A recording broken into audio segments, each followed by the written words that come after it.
Hi, I'm Claire Saffitz. I'm here with Couture in my own kitchen, and I am making confetti cake. Depends on what you mean by cooking. My family has always cooked, so I didn't really get interested in professional cooking until I was out of college. Then I went to culinary school in Paris, and part of my program was working in a restaurant. I knew I did not want to work in a restaurant after that. And then I kind of thought, what is this thing that's like food media? And got a great chance to work in the test kitchen as a recipe tester at BA. With Snickers, there's chocolate, and there's nougat, and there's caramel, and there's nuts, and like I understand all those things and can make them theoretically.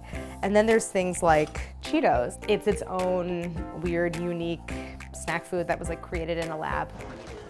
Okay, now time to read the ingredients. Enriched cornmeal, parentheses, cornmeal, ferrous sulfate, niacin, thiamine, mononitrate, riboflavin, folic acid, end parentheses. Vegetable oil, parentheses, corn, canola, and or sunflower oil, close parentheses. Cheese seasoning, whey, cheddar cheese, bracket, milk, cheese culture, salt, enzymes, close bracket, canola oil, bracket, made from corn, bracket, natural and artificial flavors, salt, whey protein concentrate, sodium, glutamate, lactic acid, citric acid, artificial color, yellow sticks, and salt.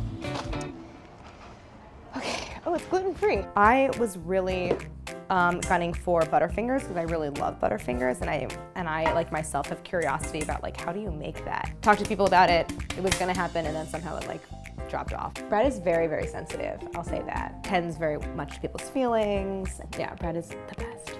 Oh, for this cake you have to use basic grocery store sprinkles because if you use like fancy food coloring sprinkles, they'll disappear into the cake. So for people who are starting basically from zero and want to learn how to cook, I would say pick 3 dishes that you really love and just start cooking. Like the only way to get better at cooking is to cook and to practice. 5 things everyone should have in your kitchen. A good cast iron skillet, a decent chef knife, hands down.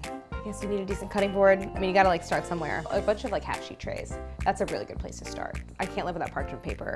That's super important. All right, these are gonna go in the oven, which I have on 350.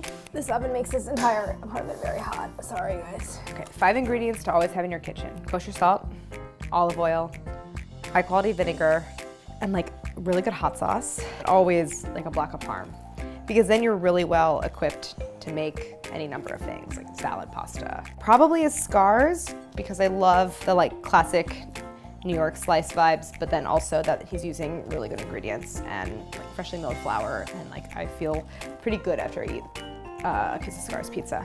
I want to give away my favorite spot for date night. There's a very special restaurant that's very delicious called Tempura Matsui. That is such a wonderful like date spot. The biggest mistake I think amateur bakers make, because they're unfamiliar with some of the kind of techniques or rules, they're not sure where they can and can't deviate from the recipe, and so they'll kind of like go off script in a way that's like, you know, you've made like structural errors and this thing is not going to turn out. I mostly just object to the idea that cooking and baking are like somehow mutually exclusive, that like you can be a cook but you can't be a baker somehow. And I'm like, so many of the skills cross over. All the things people love about cooking, like cooking with the seasons, being able to kind of improvise, you can do all of that with baking, you just have to know the rules. I don't know, I sometimes think baking gets a bad rap. So I just inverted the cakes and peeled off the parchment. They're still super hot, so I'm gonna let these cool. That's a problem I have as a baker, is I get a little impatient and I always wanna cut into something when it's hot, but you should not do that. Baking, I get it, it's like there's a fear of sunken costs where you've spent time and money on this thing and you're not sure if it's gonna turn out, and there's weird alchemy that's happening in the oven, and then there's this kind of dramatic moment where it comes out. But I feel like my job is to try to make people a little less fearful and anxious about baking. I felt bad there would be no finished cake to try at the end of this, so I baked some chocolate chip cookies for you to take home. It's a great baking tip. Always have frozen chocolate chip cookie dough in your freezer. Thank you for coming. Please cut so we can turn the air conditioning back on.